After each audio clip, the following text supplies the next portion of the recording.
اعوذ باللہ من الشیطان الرجیم بسم اللہ الرحمن الرحیم اذهبوا بقمیصی هذا فألقوه على وجه ابی یأت بصیرا وأتونی بأہلکم اجمعین ولما فصلت العیر قال ابوهم انی لأجد ریح یوسف لولا ان تفندون قالوا تاللہ انک لفی ضلالک القدیم فلما ان جاء البشیر القاه على وجهه فارتد بصیرا قال ألم أقل لكم إني أعلم من الله ما لا تعلمون قالوا يا أبانا استغفر لنا ذنوبنا إنا كنا خاطئين قال سوف أستغفر لكم ربي إنه هو الغفور الرحيم. محترم سامعین اکرام، یہ سورہ یوسف ہے اور ابھی آپ کے سامنے سورہ یوسف سے آیت نمبر 93 سے لے کر کے آیت نمبر 98 تک، یعنی 90 پر 3 نمبر کی آیت کریمہ سے لے کر 90 پر 8 نمبر کی آیت کریمہ تک تلاوت کی گئی. جیسا کہ کل کے درس میں آپ کے سامنے یوسف علیہ السلام کے واقعے کے تسلسل کو آگے بڑھاتے ہوئے اللہ تبارک و تعالیٰ کے کلام کی تفسیر کرتے ہوئے بتلایا گیا تھا کہ یعقوب علیہ السلام نے اپنے بیٹوں کو، جب کہ وہ تھوڑا اپنے باپ سے مانوس ہوئے، تھوڑا اپنے باپ کی تڑپ کو دیکھ کر کے وہ لوگ ذرا ہمدردی ان کے دلوں کے اندر آئی، تو انہوں نے اپنے بیٹوں سے کہا کہ دیکھو، مجھ کو میرے رب پر یقین ہے کہ میرا یوسف ابھی ایک دم زندہ ہے اور کبھی نہ کبھی میری اس سے ملاقات ہوگی. ابھی حالات یہ ہو گئے ہیں کہ بنیامین بھی ہم سے بچھڑ گیا ہے اور تمہارا بڑا بھائی یہودا بھی جو ہے وہ مصر میں ہی رہ گیا ہے. تو ایک کام کرو، جاؤ یوسف کو اور اس کے بھائی کو تلاشنے کی بھرپور کوشش کرو اور اللہ تبارک و تعالیٰ کی رحمت سے نا امید مت ہونا، کیونکہ اللہ تبارک و تعالیٰ کی رحمت سے نا امید صرف وہی لوگ ہوتے ہیں جن کے اندر اسلام اور ایمان نام کی چیز باقی نہیں رہتی ہے. اس کے بعد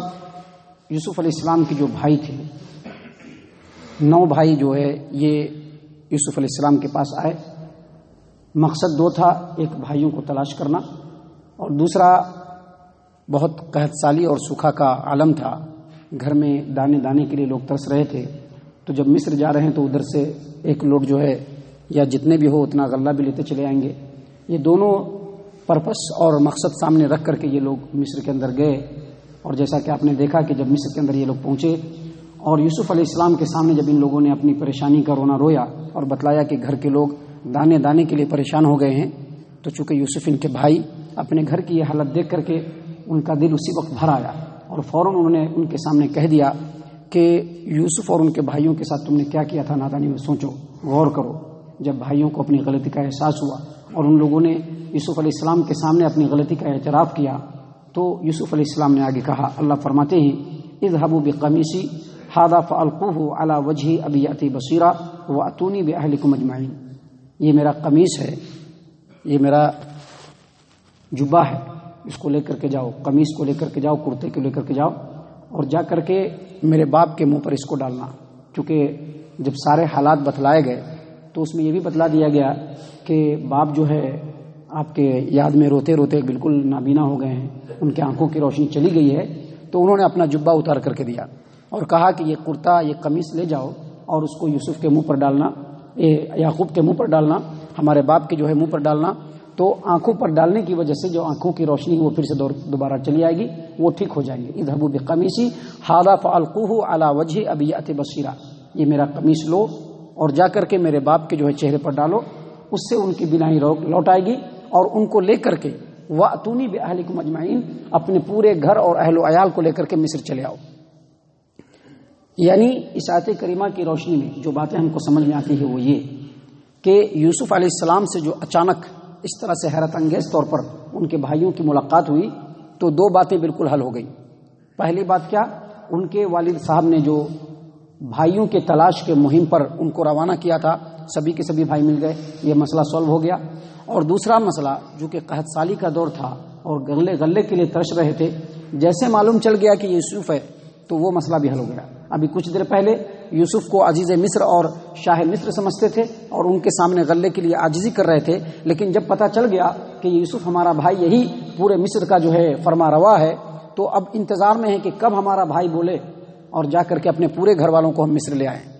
وہی بات ہوئی. انہوں نے کہا کہ جاؤ اور جا کر کے میرے والد صاحب کو بھی لے کر کے آؤ، اپنے پورے اہل و عیال کو بھی لے کر کے آؤ، اور یہ میری قمیص لو اور جا کر کے میرے والد کے چہرے پر لگاؤ، اس سے ان کی بینائی لوٹ جائے گی۔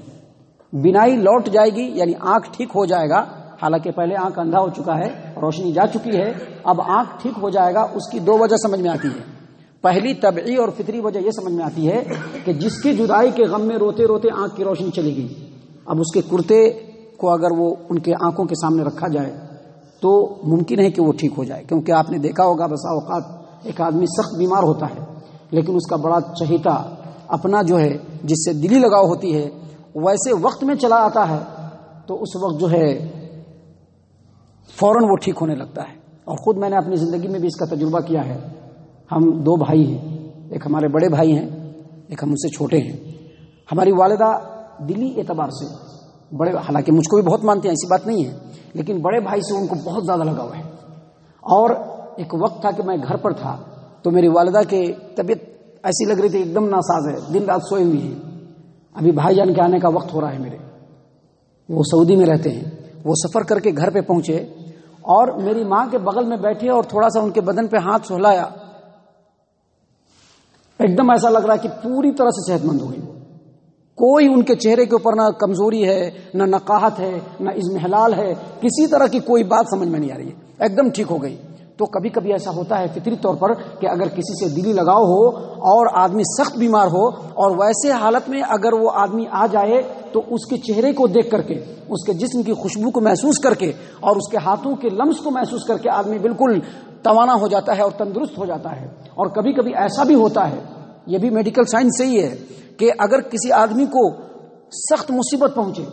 سخت صدمہ پہنچے، دکھ پہنچے یا بہت زیادہ خوشی پہنچے تو آنکھ کی جو روشنی چلی گئی ہوتی ہے وہ پھر سے چلی آتی ہے۔ یہ تمام باتیں ہو سکتی ہے، لیکن اس کی ایک اور وجہ ہے کہ یوسف علیہ السلام چونکہ اللہ کے نبی تھے اور اللہ تبارک و تعالیٰ کی طرف سے ان کو معجزہ مل سکتا تھا، تو یہ بھی سمجھا جا سکتا ہے کہ یہ یوسف علیہ السلام کا معجزہ تھا کہ انہوں نے کہا کہ یہ میری قمیص لے جاؤ اور میرے والد کے چہرے پر لگاؤ، تو ہو سکتا ہے کہ ان کی بینائی لوٹ جائے۔ محترم سامعین کرام، ایسے ہی ہوا۔ اللہ تبارک و تعالیٰ فرماتے ہیں کہ جب یوسف علیہ السلام کے بھائیوں کا قافلہ آگے چلا، ولما فصلت العیر، جو قافلہ تھا جب وہ چلا مصر کو چھوڑا تو ظاہر سی بات ہے یوسف علیہ السلام کا قمیص بھی ساتھ میں آ رہا ہے۔ ابھی یوسف علیہ السلام کا جو آبائی وطن ہے وہاں سے ابھی وہ میلوں دور ہیں اور یہ قافلہ چل رہا ہے، ادھر یعقوب علیہ السلام کو یوسف علیہ السلام کی خوشبو مل رہی ہے۔ ولما فصلت العیر، جب قافلہ مصر سے چلا، قال ابوہم، ان کے والد یعقوب نے کہا، انی لاجد ریح یوسف لولا ان تفندون، اگر تم لوگ یہ نہ سمجھو کہ میں بوڑھا کھسٹ ہو گیا ہوں اور بڑھاپے میں آ کر کے جو چاہوں اول فول بک رہا ہوں، اگر تم یہ نہ سمجھو تو میں تم کو بتلاتا ہوں کہ میں یوسف کی خوشبو کو پا رہا ہوں۔ یعنی ابھی مصر سے نکل رہے ہیں، میلوں دور ہیں اور یوسف کی خوشبو کو وہ محسوس کر رہے ہیں۔ حالانکہ آپ دیکھیں گے کہ جب یوسف علیہ السلام بچپنے کے عالم میں تھے، ابھی بالغ نہیں ہوئے تھے، بچے تھے، اور جب ان کے بھائیوں نے انہی کے علاقے میں کنویں کے اندر ڈالا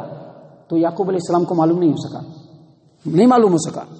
کئی گھنٹوں وہ کنویں کے اندر رہے اور پھر کنویں سے نکال کر کے قافلے والوں نے خرید کر کے ان کو جا کر کے بازار مصر میں بیچ بھی دیا، لیکن یعقوب علیہ السلام کو معلوم نہیں ہو سکا۔ لیکن ابھی مصر سے نکل ہی رہے ہیں اور وہیں سے یوسف علیہ السلام کی خوشبو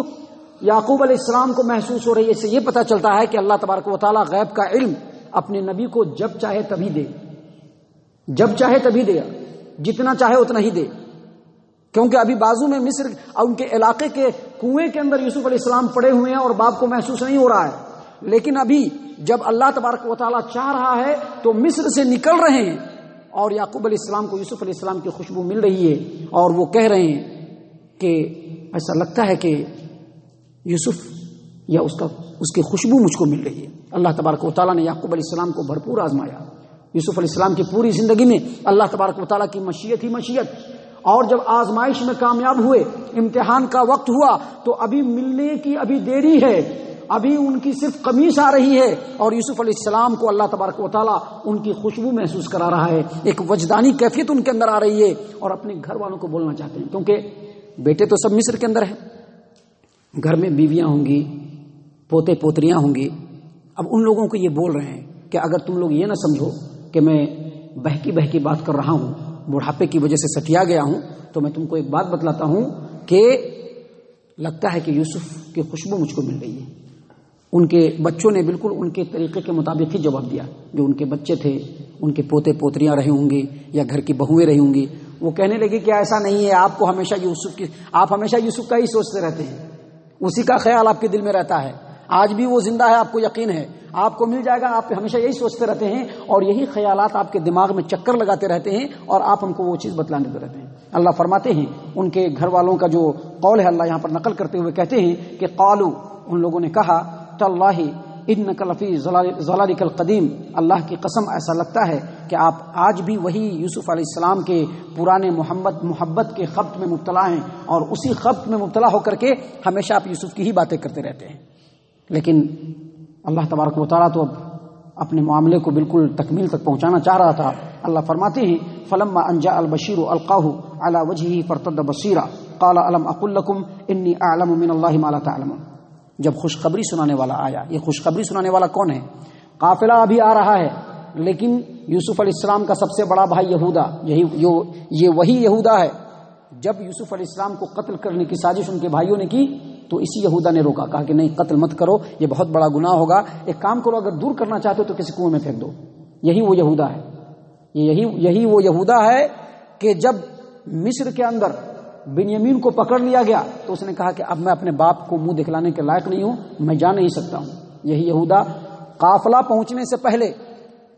یوسف علیہ السلام کے قمیص کھولو کر کے پہلے وہ چلے اپنے باپ کی خدمت میں، اور آتے ہی سب سے پہلے ان کو جو ہے ان کے چہرے کے اوپر ان کا قمیص پھیڑا، جس کی وجہ سے ان کی آنکھ روشن ہو گئی. اور اس کے بعد کہا کہ الحمدللہ یوسف بھی زندہ ہے، بنیامین بھی مل گیا ہے اور بھائی لوگ آ بھی رہے ہیں. ہمارا یوسف جو ہے وہ مصر کا بہت بڑا بادشاہ بن گیا ہے، اب ہم لوگوں کو یہاں اس چھوٹے موٹے گھر میں رہنے کی ضرورت نہیں ہے، تمام لوگوں کو وہ بلایا ہے، اسی غرض سے ہمارے بھائی لوگ آ رہے ہیں. جیسے ہی باپ نے سنا، باپ نے فوراً کہا قال الم اقل لكم انی اعلم من اللہ ما لا تعلمون، میں تم کو بولتا نہیں تھا کہ اللہ کی طرف سے جو میں جانتا ہوں وہ تم نہیں جانتے ہو. کیا جانتا ہوں؟ وہی جانتا ہوں جو خواب بتلایا تھا کہ 11 بھائی، 11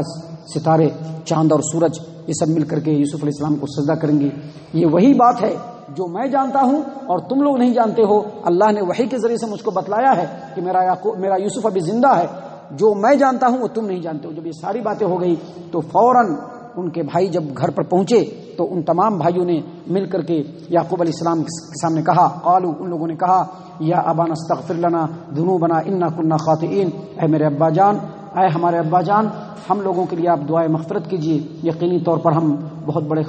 بڑے خطا کار ہیں، آپ ہمارے گناہوں کی بخشش اور معافی اللہ تبارک و تعالیٰ سے طلب کر دیجیے. قال، یعقوب علیہ السلام نے کہا، سوف استغفر لکم ربی انہ هو الغفور الرحیم، ان قریب میں اپنے رب سے تمہارے لیے دعائے مغفرت کروں گا اور میرا رب جو ہے بہت زیادہ بخشنے والا اور بہت زیادہ رحم کرنے والا ہے.